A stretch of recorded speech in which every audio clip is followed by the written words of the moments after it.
ہمارے ذہنوں میں جو معیارات بیٹھے ہوئے ہیں وہ کیا ہے؟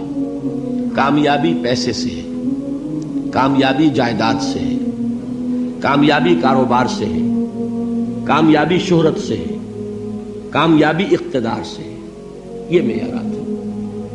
جو جتنا دولت مند اتنا کامیاب، جو جتنا مشہور اتنا کامیاب، جو جتنا پاپولر اتنا کامیاب، جو حکومت پر پہنچ گیا کامیاب، جس نے بڑا کاروبار جما لیا کامیاب، جس نے بہت جائیداد بنا لی کامیاب. یہی ہے اصل میں ساری بس کی گانٹھ. جو تصور کامیابی کا ہوگا اسی کے مطابق آپ کی بھاگ دوڑ ہوگی، اسی کے لیے جد و جہد ہوگی، اسی کے لیے توانائیاں صرف ہوں گی، اسی کے لیے دن رات کی مشقت ہوگی. یہ ہے اصل شے جس کی یہاں نفی ہو رہی ہے. کامیابی دولت سے نہیں، کامیابی شہرت سے نہیں، کامیابی اقتدار اور طاقت اور حکومت سے نہیں، بلکہ کامیابی ہے ایمان سے، عمل صالح سے، تواصی بالحق سے، تواصی بالصبر سے. آپ غور کیجئے اس نقطہ نظر کا، اس ایٹیچیوڈ کا، یہ جو مینٹل ایٹیچیوڈ ہے اس کا بدل جانا ہی انسانی شخصیت کے اندر انقلاب برپا کرے گا. اب آپ کا نتیجہ کیا نکلا؟ اگر تو دولت سے کامیابی ہوتی تو قارون بہت کامیاب تھا، اگر حکومت سے کامیابی ہوتی تو فرعون اور نمرود بہت کامیاب تھے. کامیابی ان سے نہیں ہے. کامیابی انسان دولت میں قارون کی دولت تک پہنچ جائے اور دنیا میں دبدبہ اور اقتدار اور سلطنت اور حکومت کے اعتبار سے وہ نمرود اور فرعون کا مقام حاصل کر لے، وہ ناکام ہے، خائب ہے، خاسر ہے، برباد ہے. اور ابو ذر غفاری کامیاب ہے، چاہے ان کے پاس کچھ نہیں تھا، جھونپڑی تک نہیں تھی، کوئی گھر نہیں تھا. حضور نے فرمایا ہے اللہ کے کچھ بندے ایسے ہوتے ہیں جو کسی محفل میں جانا چاہیں تو انہیں اجازت نہ ملے، جو کہیں اگر رشتہ کرنا چاہے کوئی ان سے رشتہ کرنے کو تیار نہ ہو، کہیں کوئی سفارش کرنا چاہے تو ان کی کوئی بات ہی نہ سنے.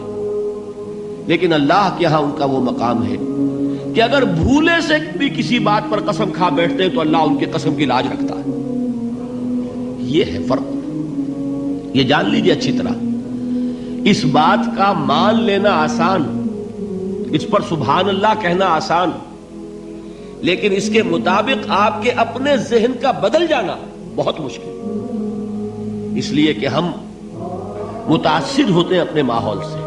وہ بڑا محل ہے، دیکھ کر ایک دفعہ جھجری آتی ہے، وہ بڑی سی 20 فٹ لمبی کار سناٹے کے ساتھ آپ کے پاس سے گزر گئی. ایک دفعہ اعصاب کے اندر ارتعاش ہوتا ہے، محسوس ہوتا ہے بڑے یہ نصیبے والے لوگ ہیں، بڑے خوش نصیب، بڑے کامیاب. حالانکہ کچھ معلوم نہیں کہ یہی سب سے بڑی بد نصیبی ہو سکتا ہے کہ یہی سب سے بڑی ناکامی ہو. اگر ذہنوں میں یہ بات بیٹھ جائے کامیابی کس شے سے. یہی وجہ دیکھیے قرآن مجید میں بارہا آپ دیکھیں اولئک هم المفلحون، یہ ہے لوگ کامیاب ہونے والے. آج یہ آپ نے نماز میں وہ آیات سنی، یا ایھا الذین آمنوا ارکعوا واسجدوا واعبدوا ربکم وافعلوا الخیر لعلکم تفلحون. اے ایمان والو، رکوع کرو، سجدہ کرو، اپنے رب کی پرستش اور بندگی کرو اور اچھے کام کرو تاکہ تم کامیاب ہو جاؤ. تو کامیابی کن چیزوں سے ہے؟ یہ ہے سب سے بڑا سبق. یہ ہمارے دل میں اگر بات بیٹھ جائے، ٹھک جائے، تو زندگی بدل جائے گی. صبح و شام بدل جائیں گے، نقشے بدل جائیں گے، بھاگ دوڑ کا رنگ بدل جائے گا، ویلیو سٹرکچر بدل جائے گا. آج وہ ایک چیز نہایت اہم نظر آ رہی ہے، کل نہایت غیر اہم نظر آئے گی. جیسے کہ حضور کی حدیث ہے مالی ولد دنیا، مجھے تمہاری اس دنیا سے کیا سروکار ہے. انما مثلی کراکب استظل تحت شجرۃ ثم راح فترکھا. میری مثال تو اس سوار کی سی ہے جو تھوڑی دیر کے لیے ایک درخت کے سائے میں ٹھہرتا ہے سستانے کے لیے، پھر وہ اپنا راستہ لیتا ہے. اسے اس درخت سے مستقل تعلق اس کا نہیں ہے، وہ اس کا گھر نہیں، وہ اس کی منزل نہیں. اسی طرح یہ دنیا میرا گھر نہیں ہے. اب دیکھیے ہم کہتے ہیں انا للہ و انا الیہ راجعون، ہم تو مسافر ہیں، ہم اللہ کے پاس سے آئے، اللہ کی طرف ہمیں لوٹ جانا ہے.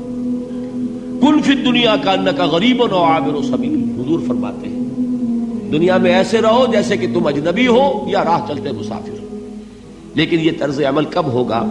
جبکہ یہ آیت ہمارے ذہنوں کے اندر بیٹھ گئی ہو، والعصر ان الانسان لفی خسر الا الذین آمنوا وعملوا الصالحات وتواصوا بالحق وتواصوا بالصبر۔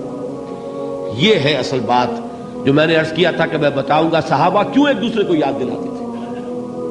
اس لیے کہ دیکھیے جیسے برف باری اگر ہو رہی ہو، آپ باہر نکلیں گے تو برف آپ کے کپڑوں پر جم جاتی ہے نا، تو آپ جھٹکتے ہیں کپڑوں کو تاکہ برف ہٹ جائے۔ ہمارے ایمان پر اس دنیا میں رہتے ہوئے جب ہم متاثر ہوتے ہیں ماحول سے تو گردہ آ جاتا ہے، برف پڑ جاتی ہے، اس کو جھٹکتے رہنے کی ضرورت ہے۔ اور وہ جھٹکنے کی بہترین اور مؤثر ترین شکل یہی ہے کہ یاد رکھو کامیابی ان چیزوں سے نہیں ہے۔ چمک دمک جو ہے دنیا کی، یہ ساری چمک دمک جو تمہیں رجھا رہی ہے، جو تمہیں اپنے اندر گم کیے ہوئے ہے، یہ لفظ گم پر اقبال کا وہ شعر یاد آ گیا کہ کافر کی یہ پہچان کے آفاق میں گم ہے، اور مومن کی یہ پہچان کے گم اس میں ہے آفاق۔ تم گم نہ ہو کر رہ جاؤ، اس میں مبہوت نہ ہو کر رہ جاؤ، مرعوب نہ ہو کر رہ جاؤ، دنیا ہی کی محبت تمہارے اوپر ڈیرے نہ ڈال دے، تمہارے دلوں کے اوپر مسلط نہ ہو جائے۔ لہذا تازہ کرتے رہا کرو، والعصر ان الانسان لفی خسر الا الذین آمنوا وعملوا الصالحات وتواصوا بالحق وتواصوا بالصبر۔ پھر یاد کر لو، پھر تازہ کر لو اپنے اس یقین کو کہ کامیابی دولت سے نہیں، کامیابی ثروت سے نہیں، کامیابی اقتدار سے نہیں، کامیابی شہرت سے نہیں، کامیابی جائیداد سے نہیں، کامیابی ہے ایمان سے، کامیابی ہے عمل صالح سے، کامیابی ہے تواصی بالحق سے، کامیابی ہے تواصی بالصبر سے۔ یہ چار چیزیں ہیں کہ جو کامیابی